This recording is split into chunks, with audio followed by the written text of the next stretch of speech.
안녕하세요. 우리 ENU 북클럽 회원님들. 잘 지내셨죠?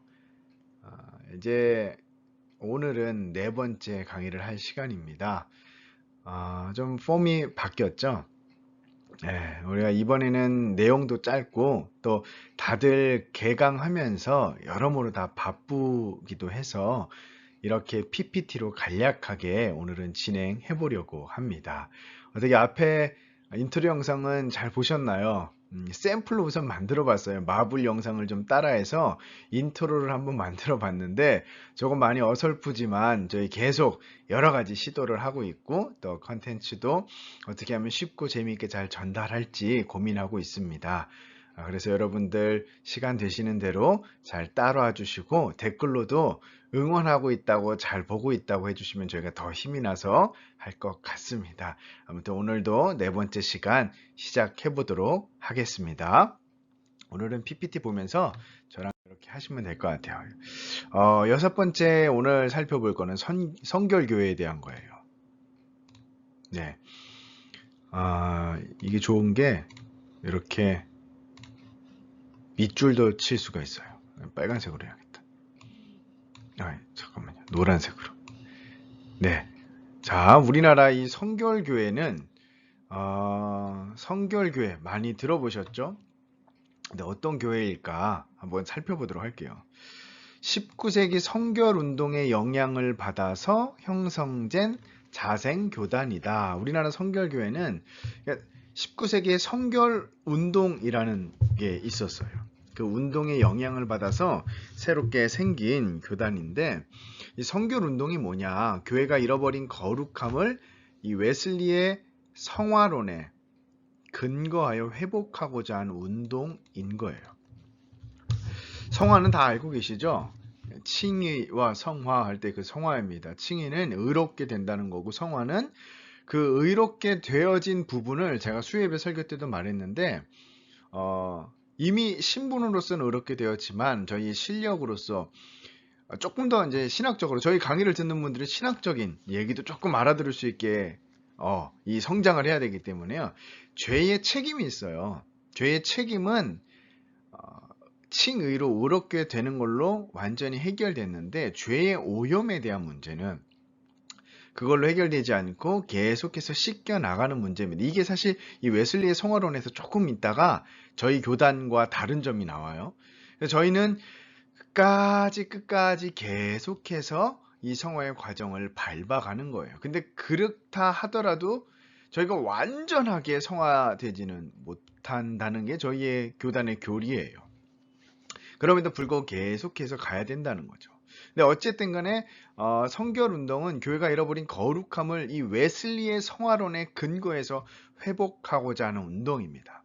여기 나왔듯이 두 가지 이론적 토대가 있어요. 하나는 웨슬리의 완전 성화론, 설명할게요. 19세기 초에 부흥운동, 이 찰스 핀이라고 하는 사람이에요. 자, 이 완전 성화론이 뭐냐? 그리스도인이 이 성화 가운데 완전해질 수 있다라고 하는 교리입니다. 아까 말씀드렸듯이 저희는 의롭다함을 받고 신분으로 의롭게 되었지만 절대 이 땅 가운데서 완전한 의로움을 가질 수는 없어요. 완전히 의롭게 될 수는 없어요. 왜냐하면 계속해서 내재되어 있는 죄가 있기 때문이에요. 그래서 이 죄랑 계속 저희가 싸우잖아요. 그러니까 의롭다는 뜻은 뭐냐면요. 내가 죄가 있는데 의롭다. 이건 사실 말이 안 돼요. 네. 그래서 의롭다 여겨주신 거지 저희가 완전히 모든 게 의롭게 된 거는 아니거든요. 물론 의롭다 여겨주신 법정적 칭의 자체가 효력이 있어서 왜냐하면 하나님께서 심판하고 판단하신 거고 법정에서 선포를 내리셨기 때문에 그런 거지 저희가 지금 죄를 짓지 않은 의로움을 갖고 있는 건 아니거든요. 근데 이 웨슬리의 성화로는 정말 의롭게 된다는 거예요. 완전히 성화가 이 땅 가운데 된다는 그걸 바로 세컨드 그레이스라고 그래요. 두 번째의 은혜를 받았을 때 그러한 상태에 도달하게 된다. 그러니까 우리가 지금 안 되는 거 계속 바라보고 가는 게 아니라 될 수 있다는 거다. 성화가. 포기하지 말아라. 의도는 참 좋아요. 포기하지 말고 계속해서 전진하면 된다. 근데 안 되겠죠. 뭐 저희 교단은 그래요. 근데 웨슬리에서는 그렇게 될 수 있다라고 이야기하면서 이 second blessing, second grace에 대해서 강조를 하는 거죠. 죄 없는 성결한 삶, 순종과 헌신의 삶을 살아갈 수 있다. 근데 얘기만 들어도 참 좋죠. 늘 이 죄와 싸워가는데, 싸우는 것도 지쳐가는데, 이제는 지치다 못해 무감각해져 가는데, 야, 이 죄가 없을 때 얼마나 좋을까. 그러니까 모든 그리스도인의 삶은 사실 이 죄와 연결되어 있어요. 요즘엔 너무 은혜, 간구 이런 거에 치중이 되어 있기 때문에 그런데 여러분 찬송가를 봐봐요.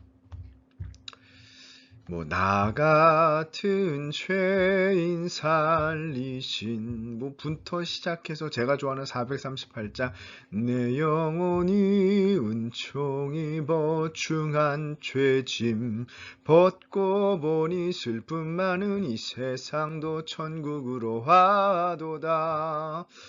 다 모든 것들이 이 죄에서 벗어나게 된 자유함, 죄와 싸울 때 주시는 주님의 은혜, 언젠가는 이 땅에서 이 죄된 짐을 벗고 주님의 나라가 그 평안함을 누릴 수 있는 행복함, 이런 것들을 다 찬양하고 있잖아요.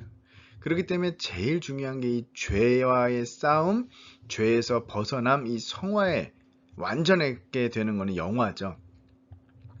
근데 생각만 해도 꿈꿔도 좋은 이 완전한 성화의 상태를 웨슬리안은 이룰 수 있다고 이야기하는 거죠.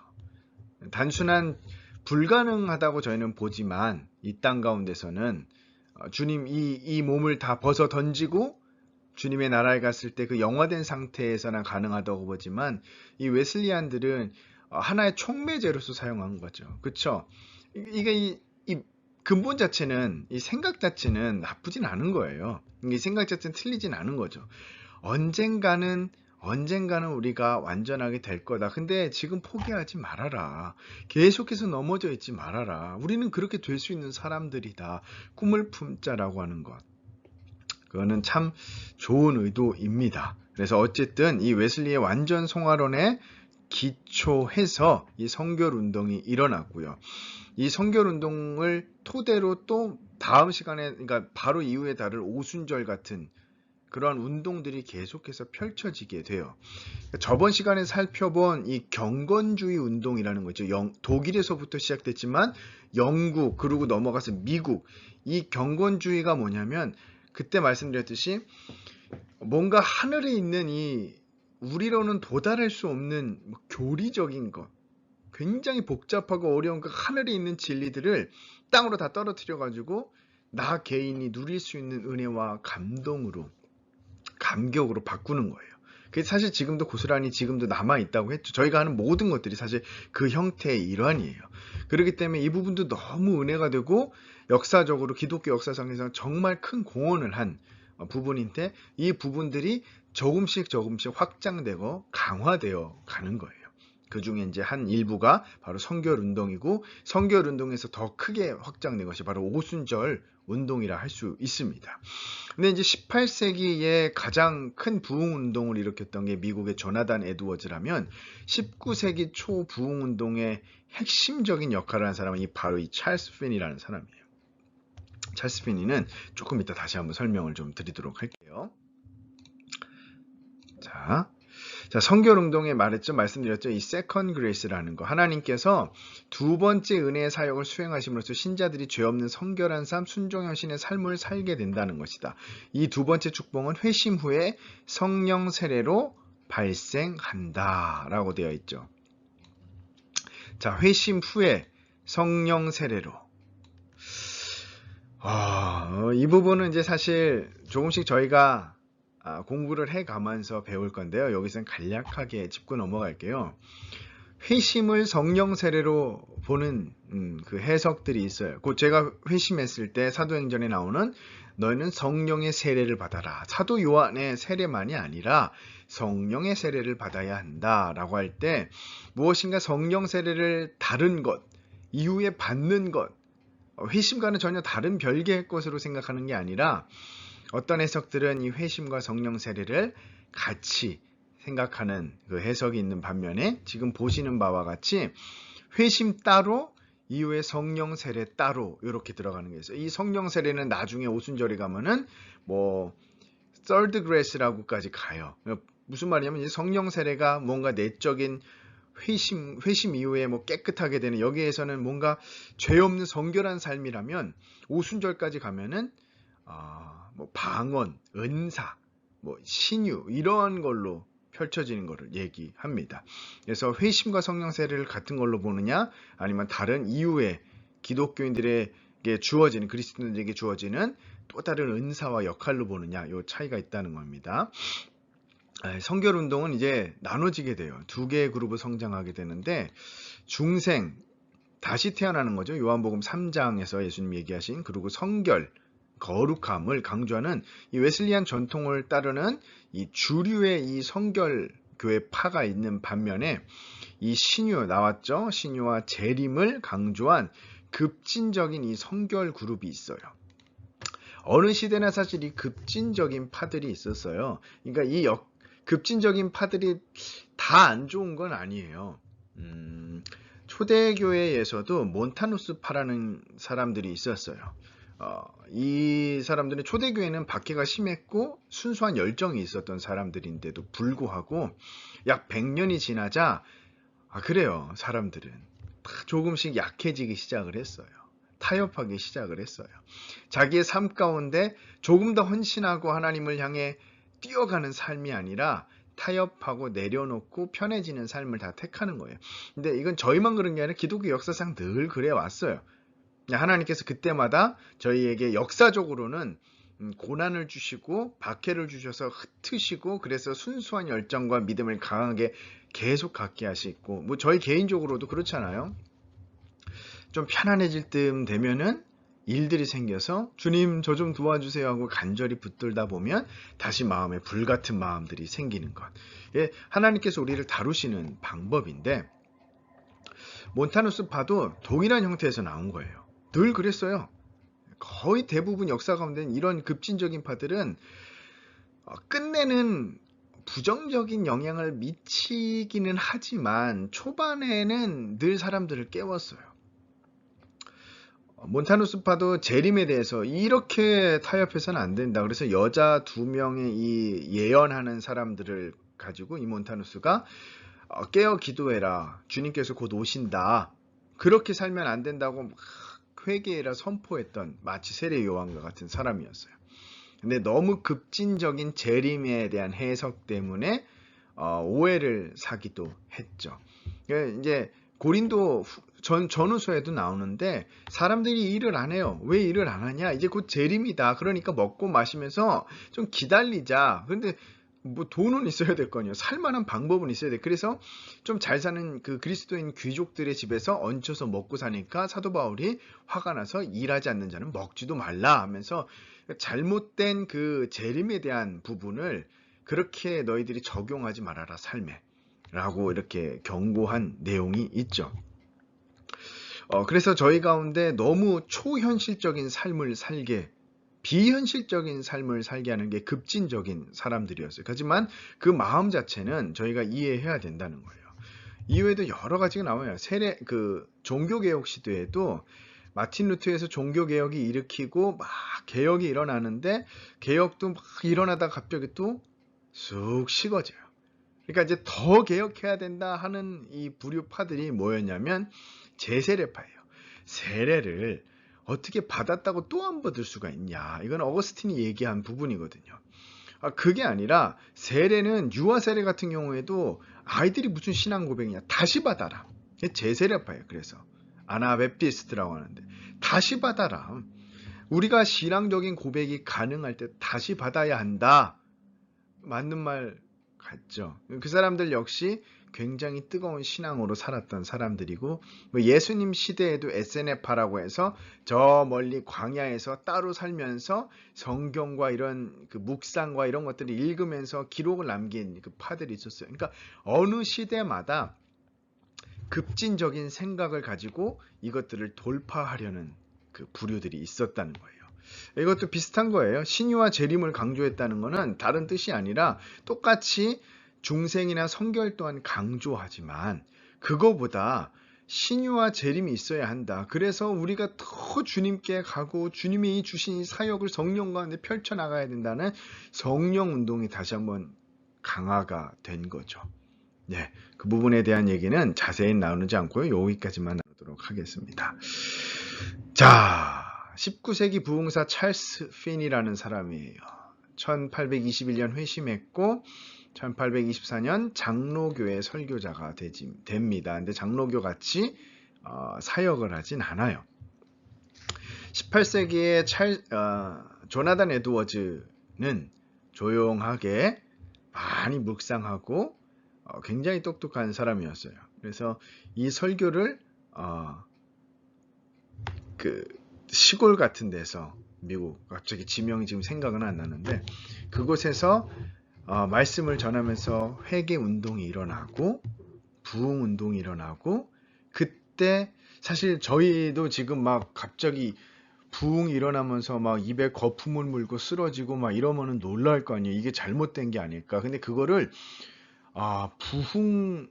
부흥론이라고 하거든요. 그 엮어 쓴 책을 뭐 여러 가지 이름으로 나오긴 했을 텐데 그 부분을 보면서 저도 많이 배웠어요.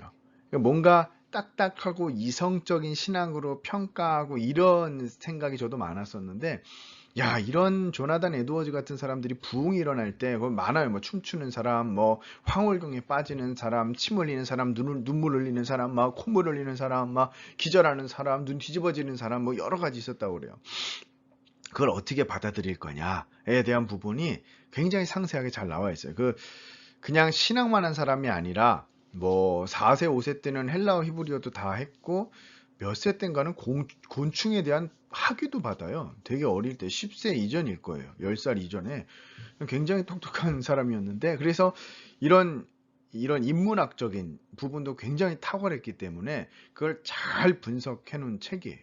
그거 외에도 신앙 감정론이라고 하는 게 있어요. Religious Affection이라고 하는데 우리가 구원을 받았을 때 어떻게 이게 증거가 될 수 있냐. 저는 구원 받았는데요. 구원의 확신이 있습니다. 라고 얘기할 때 정말 구원의 확신이 있는 거냐. 구원을 받은 것이냐라는 부분을 굉장히 자세하게 신학적으로 탄탄한 부분에 있어서 쓴 책입니다. 그래서 조금 두껍고 잠깐 많이 어려운 책인데 이 부분도 꿈이에요. 나중에 한번 다뤄봤으면 좋겠다. 이런 좀 생각을 합니다. 근데 그 부흥운동과는 좀 다르게 이 찰스 핀이라고 하는 사람은 그런 생각이 있었어요. 이때부터 사실 그런 일들이 많이 발생이 되거든요.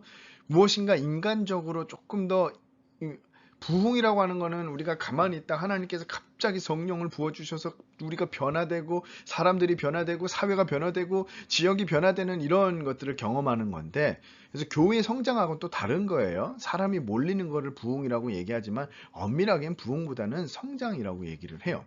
부흥은 진짜 새 생명이 태어나는 중생의 역사, 회심의 역사가 있을 때 우리가 부흥이라고 하는데 변혁이 일어나는 거죠. 근데 이 찰스 피니 같은 경우에 그걸 어떻게 가만히 기다릴 수 있냐. 사람들한테 당신들은 회심해야 됩니다. 다시 깨달아야 됩니다. 다시 태어납니다. 얘기했을 때 그게 될 수 있냐. 그러니까 사람들을 어떻게든지 그런 자리로 이끌어야 된다. 그래서 여기 보시면은 이게 되게 유명한 거예요. 엔시어스 시티에서 열망의 좌석. 이게 뭐냐면 저희 많이 그렇게 했을 거야. 90년대, 2000년대 요때 많이 이런 집회들을 좀 보셨을 거예요. 여러분 다 앞자리로 나오십시오. 여러분 은혜 받기 위해서 다 앞자리로 나오십시오. 이런 얘기 들어보셨죠? 그 시초입니다. 그래서 앞에 있는 좌석을 하나 마련해 놓고 정말 주님께 성령 받고 싶은 사람, 변화되고 싶은 사람 나오십시오. 나와서 기도받게 하고 막 이런 사람들의 갈망과 열정을 불러일으키고 또 가만히 설교를 귀로만 듣는 게 아니라 갑자기 막 지옥불입니다. 뭐 불이 이렇게 타오릅니다. 와!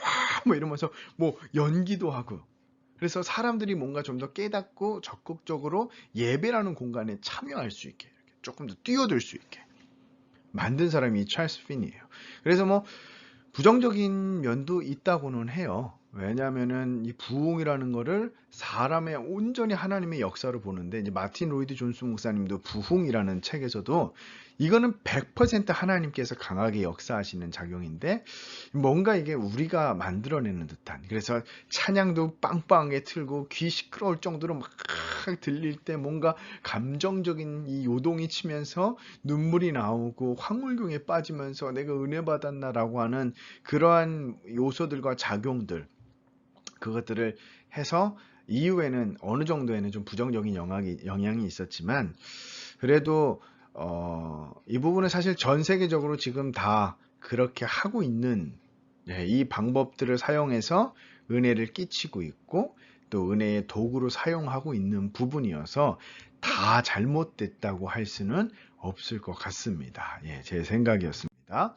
자, 이제 오순절 교회로 좀 넘어갈게요. 오순절 교회는 하나의 교단도 신앙에서 나뉜 것도 아니에요. 다른 것들은 좀 그렇게 돼 있죠. 뭐 장로교 같은 경우에도 하나의 뭐 다 똑같은 건 아니지만 우리 신앙 고백이 비슷해요.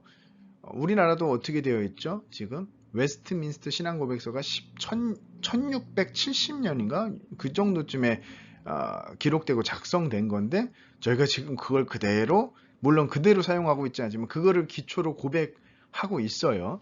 사실 저희도 그거를 좀 업데이트 시킬 필요가 있는데 우리나라의 또 문화와 환경에 맞게 어쨌든 장로교 하면은 뭔가 비슷한 신학의 틀을 믿고 고백하고 있는 게 있어요. 네. 감리교도 그렇고요. 또 성공회도 하나의 조직체로 이루어져 있고요. 하지만 이 오순절 교회는 사실은 뭐 교단을 만들자라고 해서 된 게 아니라 아까 말한 이 성결 운동에서 급진파들이 조금 더 급진적으로 나와서 성령의 체험을 하는 이 집단들이 많이 발생되면서 생긴 거예요. 그러니까 각 교회마다 특색이 매우 다양해지는 거죠. 그래서 1900년 엘레스터 맥그라스의 기독교 그 위험한 사상이라는 책의 거의 끝부분에 보면은 한국에 대한 사례도 등장을 하는데 희한하게 20세기 초 1900년도 초에 각 나라의 부흥이 있었어요.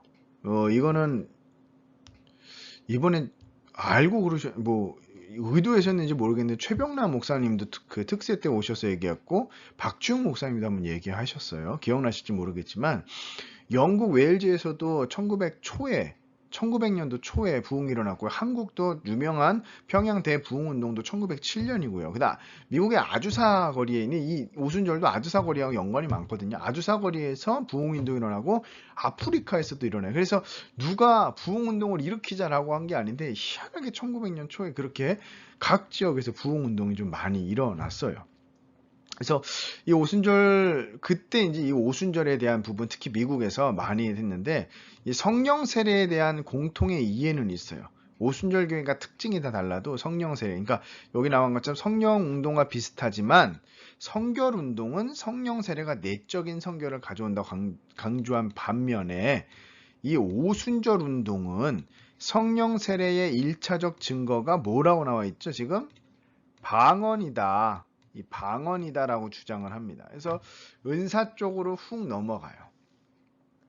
당신이 진짜 신앙이 있습니까? 어떻게 신앙이 있습니까? 한번 증거를 해보십시오. 하면 조나단 에드워즈 같은 사람들 그 시대에는 또 청교도들은 당신이 정말 거룩함을 갖고 있습니까? 영의 그 하나님에 대한 거룩함 감각을 갖고 있습니까? 뭐 이런 얘기들이 좀 교리적으로 이렇게 하나하나 증거와 이렇게 판단이 됐다면 이제는 방언 받았나요? 저는 방언 못 받아요. 그럼 당신은 구원받은 사람이 아닙니다. 뭐 극단적으로는 이렇게까지 되는 거죠. 그래서 이 은사에 대한 부분, 신유에 대한 부분이 굉장히 강조되게 되는 게 오순절 교회가 될 수 있겠죠. 자, 오순절 운동의 기원을 참 학자들마다 다르게 보고 있는데 이 책에서는 이제 찰스 퍼엠이라는 사람을 얘기해요. 곧 사도 시대를 넘어서 오늘날에도 초자연적인 성령의 은사를 받을 수 있다고 확신하는 거예요. 오순절 운동은.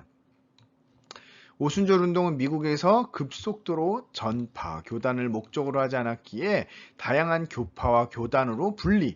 이 중에서 하나님의 성회 교단은 1914년에 탄생, 기독교 대한 하나님의 성회에 우리나라에 있는 순복음 교회가 속해 있죠.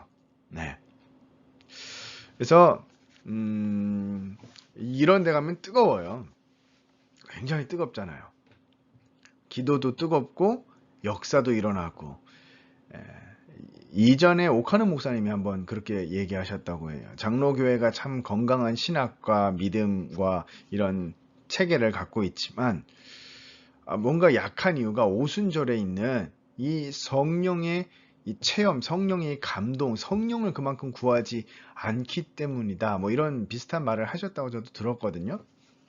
그렇기 때문에 이 장로교회가 애헴하면서 갖고 있었던 뭔가 그러한 부분을 요즘의 교회들은 다 비슷한 것 같아요. 장로교든 감리교든 성결교든 뭐 거의 비슷한 것 같아요. 이번에 특세 때 나누셨던 말씀들이 뭔가 저 교단의 색깔이다라고 생각은 안 되셨죠? 또 장로교는 장로교만의 색깔이다 그런 생각도 안 되셨을 것 같아요. 보통 지금 한국교회는 모든 교단들은 거의 다 그 교단만의 색깔은 사실 많이 사라져 있는 형편이에요. 세부적인 신학들이야 좀 다를 수는 있겠지만 거의 말씀을 전하는 형태와 교회들은 거의 비슷해졌어요. 뭐 기도회를 가도 그렇고 어디를 가도 다 각 교회의 특성이 있는 거지 교단의 특성대로 있는 거는 사실 많이 없겠다. 물론 이제 루터교 같은 데 가면은 아직도 루터 교당 같은 교회 가면은 로마 가톨릭 같은 분위기에 이런 분위기, 물론 로마 가톨릭 가장 싫어하는 교긴 하지만 어떤 일정 부분에 대해서는 받아들이고는 있거든요. 그래서 비슷한 분위기를 연출하기도 하지만 지금 보통 우리의 다른 교단들은 각 교회의 특성이 있을 뿐 교단의 특성으로 하지는 않는 것 같다. 그래서 이 오순절 교회에 이제 잘하는 부분이죠. 사실 성령에 대한 간절한 부분, 뜨겁게 기도하는 부분. 아직도 물론 이제 전통교회 같은 경우는 주여 하면서 막 크게 기도하고 막 방언하고 이렇게 기도하는 거를 안 좋아하는 교회들도 있다고는 해요. 그래서 조용하게 주님 도와주시고 하나님 함께 해주시고 이렇게 기도하는 거. 또 기도할 때에도 뭔가 더 신학적인 기도, 찬양도 시편에 맞는 원래 그 장로 교회의 특성에 맞는 찬양과 기도를 하는 교회도 있다고는 합니다. 하지만 어떻게 옳은지는 모르겠지만 어쨌든 지금 전 세계적인 추세는 모든 교회 교파들이 가진 장점들을 서로 다 차용해서 선하게 이뤄가는 모습이 아닐까 이런 좀 생각을 해봅니다. 자, 방언의 은사에 대한 다양한 관점 이 부분은 간략하게만 짚고 넘어갈게요. 책에서 얘기한 대로 목사님 저희는 방언을 해야 되나요? 네, 할 수 있습니다라고 저는 생각하는데 이 책에 대한 관점은 여기 세 가지예요. 사도행전 2장과 고린도전서 14장 방언에 대한 차이점인데 그러니까 보통 이렇게 나와요. 사도행전 2장에서는 하나님의 큰 일을 얘기한 외국어가 아니냐. 그 고린도전서 14장은 개인적인 방언이 아니냐. 이 차이점이 있다. 만약에 그래서 이 14장에 관한 부분이면은 지금도 가능하다. 뭐 이런 관점이 있어요. 이 사도행전 2장은 다른 부분이기 때문에 지금은 안 된다. 이런 차이점이 여기 책에 소개되어 있고요. 두 번째, 은사 중지론 다 거기서 사실 거의 다 비슷한 얘기거든요.